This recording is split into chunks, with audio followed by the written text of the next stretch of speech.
Teraz słuchasz podcastu Polski z Lili. Tutaj nauczysz się czegoś nowego w ciekawy sposób, żebyś poprawił gramatykę, rozumienie ze słuchu i zaczął mówić po polsku. Słuchając tego podcastu możesz się uczyć polskiego gdzie tylko chcesz, w dowolnej sytuacji lub w dowolnym czasie. Więc zaczynamy!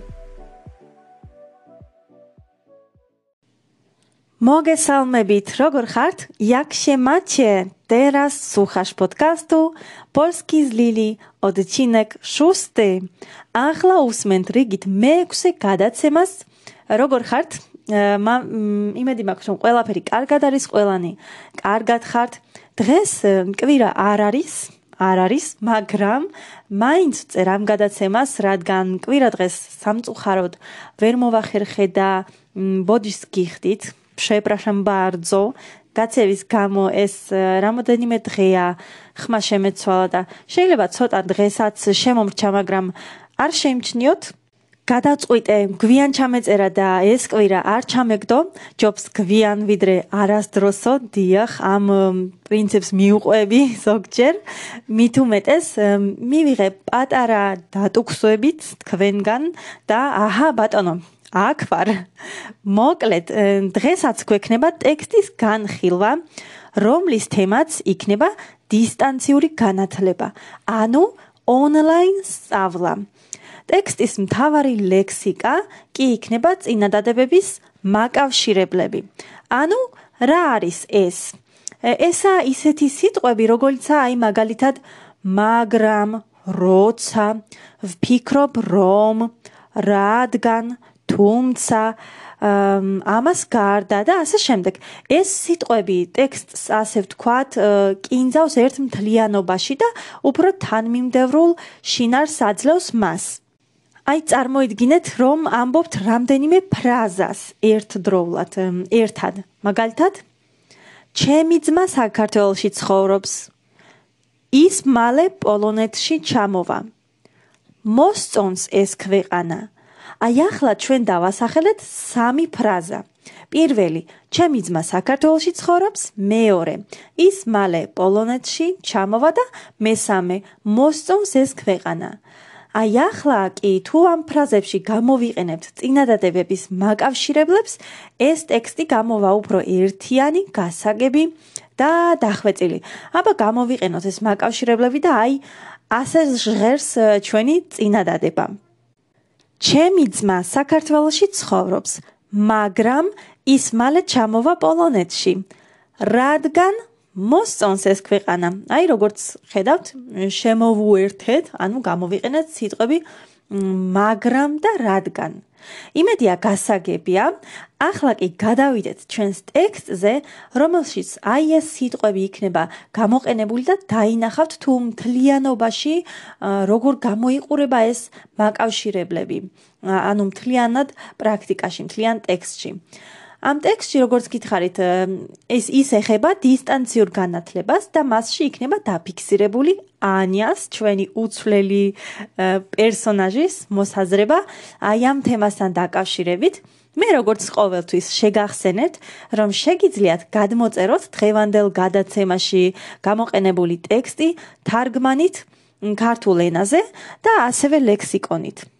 ამისთვის უნდა შეხვიდეთ დღევანდელი ეპიზოდის აღწერაში, გადახვიდეთ linkზე და გადმოწეროთ ფაილი. I teraz pamiętamy tak, że musimy słuchać uważnie. Ja, jak zawsze, przeczytam tekst bardzo powoli, a następnie normalnie. ახლა კი ყურადღებით მოვუსმინოთ ტექსტს. მე როგორც ყოველთვის თავდაპირველად წავიკითხავ ნელი ტემპით, შემდეგ კი ნორმალური სიჩქარით. Edukacja zdalna. Dystancjuri განათლება.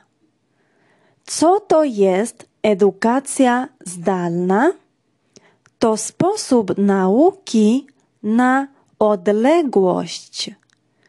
Dzięki niej możemy się uczyć bez wychodzenia z domu. Wystarczy mieć komputer lub nawet telefon i oczywiście dostęp do internetu.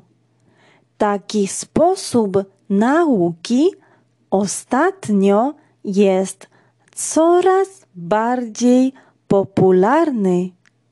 Osobiście ja wolę się uczyć przez internet, ponieważ oszczędzam dużo czasu i pieniędzy, czyli nie płacę za transport i nie tracę czasu w drodze. Nie czekam w korku. Oprócz tego mogę być gdzie chcę, w dowolnym miejscu i nie muszę zostać w domu. Z tego powodu zaczęłam się uczyć angielskiego przez internet. Myślę, że to rozsądna decyzja. Moja nauczycielka często udostępnia pliki audio, prezentacje, slajdy, zdjęcia itd. Więc kiedy czegoś nie pamiętam, wracam do tego materiału, czytam i ćwiczę od nowa. Z drugiej strony edukacja zdalna ma też swoje wady, przez co nie każdy lubi tę formę nauki. Po pierwsze, największym problemem w takim przypadku jest to, że nie socjalizujemy się i nie kontaktujemy się z innymi ludźmi osobiście. Po drugie, niektórzy potrzebują bezpośredniego kontaktu z nauczycielem, żeby lepiej zrozumieć dany temat. Chociaż internet pomaga ludziom uczyć się nowych rzeczy, nawet jeśli nie mogą wyjść z domu z jakiegoś powodu.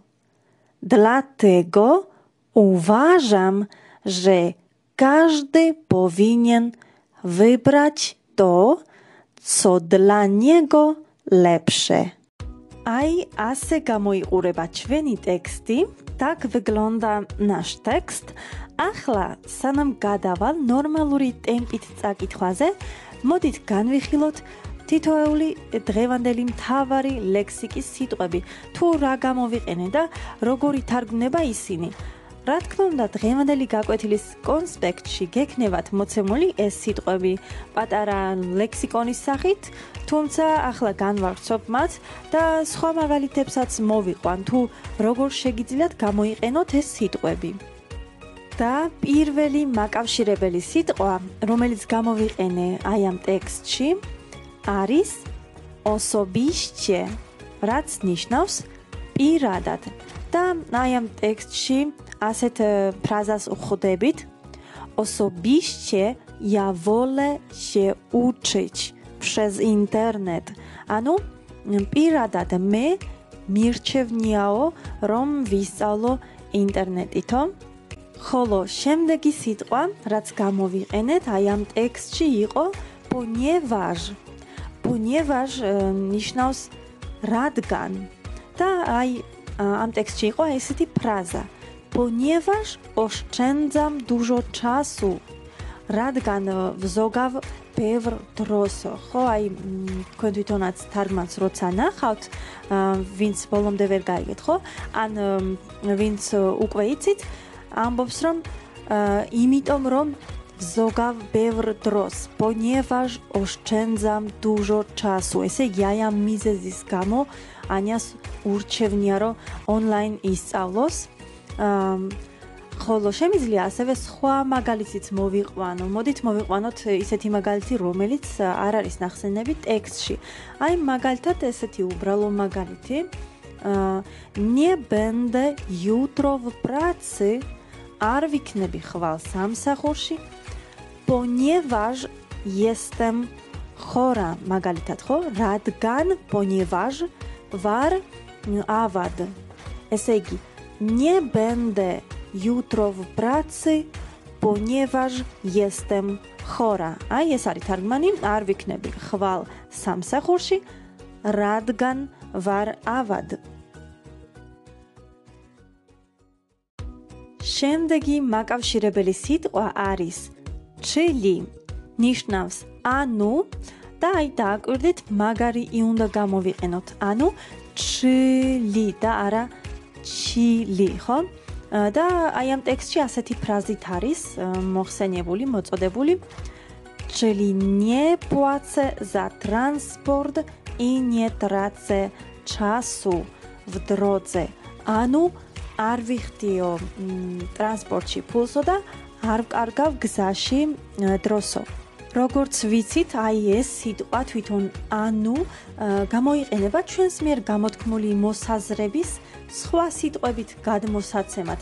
მოდით მოვიყვანოთ სხვა მაგალითი. მაგალითად, ona nie zna angielskiego, czyli nie mówi po angielsku. მან არ იცის ინგლისური, ანუ არ ლაპარაკობს ინგლისურად. ახლა კი შემდეგი მაკავშირებელი სიტყვა oprócz tego ნიშნავს ამას გარდა და ტექსტში აი ამ ფრაზით გვხვდება oprócz tego mogę być gdzie chcę. ამას გარდა შემიძლია ვიყო სადაც მინდაო. დავასახელოთ სხვა მაგალითით. მაგალითად, wszystko w porządku, oprócz tego, że jestem zmęczona. ნიშნავს, ყველაფერი წესრიგშია, იმის გარდა რომ დაღლილი ვარ. oprócz tego, że jestem zmęczona. ახლა კი შემდეგი მაკავშირებელი არის z tego powodu. რაც ნიშნავს ამ მიზეზით, აი ამ მიზეზის გამო. და ტექსტში არის მოხსენებული როგორც z tego powodu zaczęłam się uczyć angielskiego przez internet. აი ამ ტექსტში გვაქვს რომ აი ამ მიზეზის გამო დავიწყე ინგლისურის სწავლა ინტერნეტითო გვეუბნება ანია, ხო? და მოდით ახლა სხვა მაგალითიც დავასახელოთ. Magalitad, Ania chce podróżować. Z tego powodu uczy się angielskiego. Anias unda მოგზაურობა, ამ მიზეზით სწავლობს ინგლისურს. შემდეგი არის myślę, że. ვფიქრობ, რომ. და ტექსტში გამოყენებულია აი ასეთი ფრაზა myślę, że to rozsądna decyzja. ანუ ვფიქრობ, რომ ეს არის წინდახედული, ანუ გონივრული გადაწყვეტილება. მოდით გადავიდეთ შემდეგ სიტყვაზე, რომელიც გამოვიყენეთ. ეს არის więc. ნიშნავს ასე რომ. და ტექსტში მოცემულია აი ეს სიტყვა ასეთ ფრაზაში. Więc kiedy czegoś nie pamiętam, wracam do tego materiału. ანუ ამბობს რომ ასე რომ როდესაც რაიმე არ მახსოვს, ვბრუნდები ისევ ამ მასალასთან, ანუ ვუბრუნდები ამ მასალასო. დავასახელოთ სხვა მაგალითიც. Nigdy nie widziałam twojego kuzyna, więc nie znam go. არასდროს არ მინახავს შენი ბიძაშვილი, ასე რომ არ ვიცნობ მას. შემდეგი გამოყენებული ფრაზა ტექსტში არის с другой стороны. რაც ნიშნავს მეორე მხრივ. და ტექსტში აი ასეთ წინადადებაში გვხვდება с другой стороны Edukacja zdalna ma też swoje wady. ანუ მეორე მხრივ დისტანციურ განათლებასო აქვს თავისი უარყოფითი მხარეებიცო, თავისი ნაკლოვანებებიცო. მოდით ჩვენ თქვათ რაიმე სხვა მაგალითი. აი მაგალითად On jest bardzo nieśmiały, z drugiej strony jest bardzo wesoły. ანუ ის არის ძალიან მორცხვი, nieśmiały, მორცხვი, მეორე მხრივ არის ძალიან მხიარული, wesoły, მხიარული. შემდეგი ტექსტში გამოყენებული მაკავშირებელი არის przez co, ნიშნავს რის გამოც და აი ამ ტექსტში ასეთი ფრაზით გვხვდება. Edukacja zdalna ma też swoje wady, przez co nie każdy lubi tę formę nauki. ანუ დისტანციურ განათლებას აქვს ასევე თავისი ნაკლოვანებებიო, რის გამოც ყველას არ უყვარს სწავლის ასეთი ფორმაო. მოვიყვან მაგალითსაც. Ესე იგი, wczoraj było zimno, przez co nie poszłam na spacer. Gushin იყო სიცივე, რის გამოც არ წავედი სასეირნოდ. შემდეგი მაკავშირებლები, რაც გამოვიყენეთ, არის po pierwsze და ვიტყვი მეორესაც po drugie. ანუ ეს ორი რას ნიშნავს, ხო? Po pierwsze, po drugie. Po pierwsze ნიშნავს პირველი და po drugie ნიშნავს მეორე. მაგრამ ეს არ გეგონოთ უბრალოდ პირველი და მეორე. ამ ფორმით უნდა გამოიყენოთ მაშინ, როდესაც რაიმე არგუმენტი მოგაქვთ და იმის გამყარებას ცდილობთ. აი, ეხლა მოვიყვან მაგალითს და ნათლად დაინახავთ, თუ როდის შეგიძლიათ გამოიყენოთ ისინი. დავუშვათ ვიღაცას უკვირს, რატომ არ გყავთ მანქანა და თქვენ ეუბნებით. Po pierwsze, nie mam prawo jazdy. Po drugie, lubię chodzić pieszo. ანუ პირველი არ მაქვს მართვის მოწმობა და მეორეც მიყვარს ფეხით სიარული. ესე იგი, po pierwsze, nie mam prawo jazdy. Po drugie, lubię chodzić pieszo. Pieszo ფეხით. ანუ მოკლედ წარმოიდგინეთ, რომ აი ეს ფრაზები po pierwsze და po drugie იგივე კონტექსტში იხმარება, როგორც ქართულში ვიყენებთ ხოლმე ჯერ ეს ერთი და მერე მეორეც, ხო? შემდეგი სიტყვა არის żeby, რომელიც ამ შემთხვევაში ნიშნავს რათა. და ტექსტში ასე არის მოხსენიებული. Niektórzy potrzebują bezpośredniego kontaktu. Zogierts sჭირდება პირდაპირი kontakty z nauczycielem, żeby lepiej zrozumieć dany temat. მასწავლებელთან რათა, ანუ żeby, უკეთ გაიგონ მოცემული თემა. მოვიყვანოთ უფრო უბრალო მაგალითი.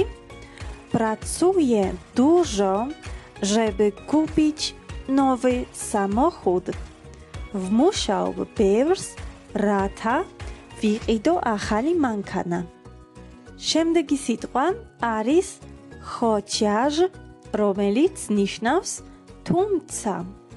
ხოჩაჟ. მოდით პირდაპირ მაგალითს მოვიყვან. მაგალითად, zostanę dzisiaj tutaj. Davrčebi დღეს აქ. Chociaż nie wiem jak długo. თუმცა არ ვიცი რამდენ ხანს. ახლა კი შემდეგი მაკავშირებელი არის nawet jeśli, რომელიც ნიშნავს მაშინაც კი თუ. ესე იგი nawet jeśli. და აი ახლა გეტყვით როგორ არის აი ამ ტექსტში გამოყენებული და თანაც გვაქვს ძალიან კარგი მაგალითი უკვე ტექსტში მოცემული თუ როგორ შეგვიძლია ეს სტრუქტურა გამოვიყენოთ. Internet pomaga ludziom uczyć się nowych rzeczy. ინტერნეტი ეხმარება ხალხს ისწავლონ ახალი რაღაცეები. Nawet jeśli nie mogą wyjść z domu. Maszynაც კი თუ არ შეუძლიათ გასვლა სახლიდან. Nawet jeśli nie mogą wyjść z domu. და აი ეს ორი სიტყვა nawet jeśli შეგვიძლია ჩავშალოთ, ასე ვთქვათ და ცალკე გამოვიყენოთ, რადგან აი ნახეთ, jeśli ნიშნავს თუ. ხო? და nawet ეს უკვე ნიშნავს კი. აი ქართულად სიმართლე გითხრათ, ზუსტად არ ვიცი როგორ გადავთარგმნო, მაგრამ ვინმე თუ იცით, შეგიძლიათ Facebook-ზე ან სადაც ვარ, ყველგან მომწეროთ. მე კი ეხლა ჩავსვამ წინადადებაში და მიხვდებით თუ რასაც გულისხმობ აი ამ სიტყვით nawet. აი მაგალითად, mam wszystko, nawet łódź. მაქვს ყველაფერი, ნავიც კი. ანუ კი, ხო ესე გამოდის ეს ჩვენი სიტყვა. Nawet, ესე იგი იმდენი რაღაც მაქვსო, რომ ნავიც კი მაქვსო. Nawet łódź. გადავიდეთ შემდეგ ფრაზაზე, მაკავშირებელზე, რომელიც არის z jakiegoś powodu და ნიშნავს რაღაც მიზეზით. ან რაიმე მიზეზით. ესე იგი რაიმე მიზეზის გამო, ხო? და ჩვენს ტექსტში აი ეს მაკავშირებელი არის გამოყენებული შემდეგ ფრაზაში.